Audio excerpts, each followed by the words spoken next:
ಕಾಣುವಂತಹ ಭಗವಂತ ನಿನ್ನನ್ನು ನೋಡಿಲ್ವಲ್ಲ, ನಿನಗೆ ಎಷ್ಟು ದುರಹಂಕಾರ ಅಂದಿದ್ದೆ. ಮೊದಲನೇ ಕೆಲಸ ಮಾಡೋದು ಶನಿ, ನಮ್ಮಲ್ಲಿರುವ ಎಲ್ಲ ಧನವನ್ನು ಕಿತ್ಕೊಂಡ್ಬಿಡ್ತಾರೆ, ಹಣ ಎಲ್ಲ ಹೋಗುತ್ತೆ.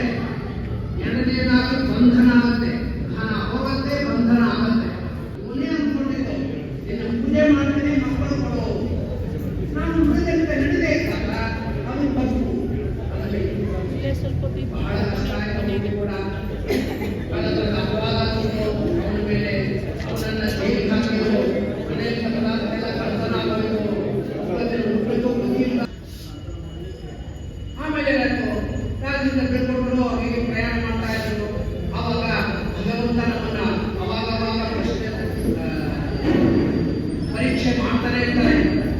ಆ ಭಗವಂತನ ಪರೀಕ್ಷೆಗೆ ಯಾವುದಕ್ಕೂ ಅಲ್ಲ, ನಾವು ಒಳ್ಳೆಯವರಾಗಲಿ ಅಂತ ಈ ವರ್ತಕರುಗಳನ್ನು ಕೂಡ ಮತ್ತೆ ಪರೀಕ್ಷೆ ಮಾಡ್ದ. ಒಬ್ಬ ಸನ್ಯಾಸಿದ್ದಾನೆ, ಏನಪ್ಪ ಏನ್ ಮಾಡ್ತಾ ಇದ್ರಿ? ಆವಾಗ ಅವರು ಯಾವತ್ತೂ ಹೇಳಬಾರದು ಅನ್ನೋದನ್ನ ಸತ್ಯನಾರಾಯಣ ಪೂಜೆ ತಿಳಿಸ್ತಾರೆ. ಸತ್ಯನಾರಾಯಣ ಪೂಜೆ ಶ್ರದ್ಧಾ ಭಕ್ತಿ ದುಡಿದಂತೆ ನಡೆಯುವುದು ಮತ್ತು ಸತ್ಯವನ್ನೇ ಹೇಳುವುದು. ಸತ್ಯ ಅಂದ್ರೆ ಯಾರು? ಲಕ್ಷ್ಮೀ ದೇವಿ. ಸತ್ಯದಲ್ಲಿ ಲಕ್ಷ್ಮಿ ಸನ್ನಿಹಿತನಾಗುತ್ತಾಳೆ, ಸುಳ್ಳಿನಲ್ಲಿ ದರಿದ್ರ ಲಕ್ಷ್ಮಿ ಸನ್ನಿಹಿತ. ಇವರು ಹಣದ ನೋಡ್ತಾರೆ, ಎಲ್ಲ ಏನೇನು ಬಂದಿತ್ತೋ ಎಲ್ಲವನ್ನು ಕಳ್ಕೊಂಡು ಭಗವಂತನ ಕರುಣೆ ದಯ ದೃಷ್ಟಿ ನಮ್ಮ ಮೇಲೆ ಇಲ್ಲ ಅಂದ್ರೆ ನಾವು ಚಿನ್ನವನ್ನು ಇಟ್ಟಿದ್ರು ಅದು ಮಣ್ಣಾಗುತ್ತೆ, ಐಶ್ವರ್ಯವನ್ನು ಕೂಡ ನಶಿಸಿ ಹೋಗುತ್ತೆ, ನಮ್ಮನ್ನು ಏನು ಇದ್ದೇರೋ ಆಗೋಗುತ್ತೆ. ಎಲ್ಲದಕ್ಕೂ ಭಗವಂತನ ಕೃಪೆ. ಆಮೇಲೆ ಎಲ್ಲರೂ ಕಳ್ಕೊಂಡು ಮತ್ತೆ ಅದೇ ನಮ್ಮನ್ನ ಬಂದು ಕಾಪಾಡೋದು, ಅದು ಬಿಟ್ಬಿಟ್ಟು. ಯಾಕಂದ್ರೆ ಹಣಕ್ಕೆ ಇರೋದು ಮೂರೇ ನಾಶ. ಒಂದು ಮೊದಲನೇ ಹೇಳಿದಂತೆ ದಾನ, ದಾನವನ್ನು ಮಾಡುವುದು, ಅದರಲ್ಲಿಯೇ ತೃಪ್ತಿ ಇರೋದು.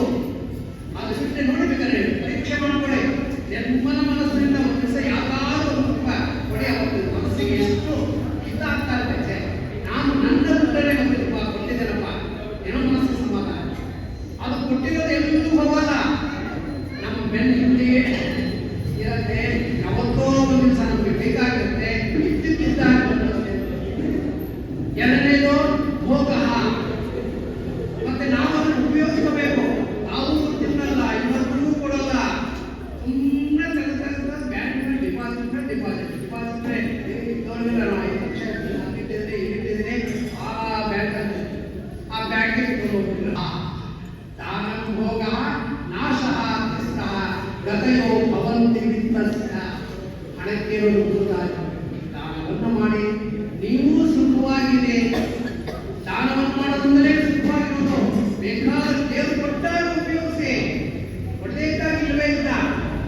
ಹಾಗಾಗಿ ಅದನ್ನು ಬಿಟ್ಟು ಯಾರು ಸುಮ್ಮನೆ ವ್ಯಾಪಾರ ಅಂತ ಮಾಡಿದಾಗಿ ಆ ಭಗವಂತ ಉದ್ದೇಶ ಮಾಡ್ತಾರೆ. ಸಾಕು, ಜಾಸ್ತಿ ದುಡಿಲಿಕ್ಕೆ ಹೋಗಬೇಡ. ಎಷ್ಟೇ ದುಡಿದು ಹೋಗುವಾಗ ನಮ್ಮ ಹಿಂದೆ ಏನೂ ಬರುವುದಿಲ್ಲ. ನಾವು ಮಾಡಿರುವ ಪಾಪ ಮತ್ತು ಪುಣ್ಯ ಕೊನೆಯಲ್ಲಿ ಅಧರ್ಮಕ್ಕೆ ಅನ್ನೋದೇ ಇಷ್ಟ. ಏನಪ್ಪ ಪಾಪ ಎಷ್ಟು ಮಾಡಿದೆಯಾ, ಪುಣ್ಯ ಎಷ್ಟು ಮಾಡಿದೆಯಾ? ಅಲ್ಲೇನಾದ್ರು ಹೋಗ್ಬಿಟ್ಟು ಇಲ್ಲ ನಾನು ಏನು ಪಾಪ ಮಾಡೇ ಇಲ್ಲ ಅಂತ ಸುಳ್ಳು. ಆದ್ದರಿಂದ ಯಾಕಂದ್ರೆ ಎಲ್ಲಿ ಏನು ನಾವು ಹೇಳೋಕ್ಕಾಗೋದೇ ಇಲ್ಲ. ಅದಕ್ಕೋಸ್ಕರ ಭಗವಂತನನ್ನು ಸಾಕು, ಜಾಸ್ತಿ ಸಂಪಾದನೆ ಮಾಡಬೇಕು. ದಾನಕ್ಕೆ ಬೇಕಾದಷ್ಟು ಹಣ ಇಲ್ಲದೆ ದಾನವನ್ನು ಮಾಡೋಕ್ಕಾಗೋದಿಲ್ಲ, ಪೂಜೆ ಮಾಡೋದಕ್ಕಾಗೋದಿಲ್ಲ, ನೀನು ಸುಖವಾಗಿರೋಕ್ಕಾಗಲ್ಲ. ಹಣ ಬೇಕು, ಅದು ಅತಿಯಾಗಿ ಹೋಗಬಾರದು. ಆದ್ದರಿಂದ ಸಾಕು, ನಿನಗೆ ಗೃಹಸ್ಥ ಸಂಸಾರ ಇದೆ, ನಿನಗೆ ಹೆಂಡತಿ ಮಕ್ಕಳು ಮನೆಯಲ್ಲಿ ಕಾಯ್ತಾ ಇದ್ದಾರೆ, ಅವರ ಕಡೆ ಗಮನ ಅಂತ ಹೇಳಿ ಅವನು ಉಪದೇಶ ಮಾಡಿ ಮನೆಗೆ ಕಳಿಸ್ತಾ ಇದ್ದಾನೆ. ಅವನು ಮನೆಗೆ ಬಂದ, ಹೇಳಿ ಕಳಿಸಿದ ನಾವು ಬರ್ತಾ ಇದ್ದೀವಿ ಅಂತ.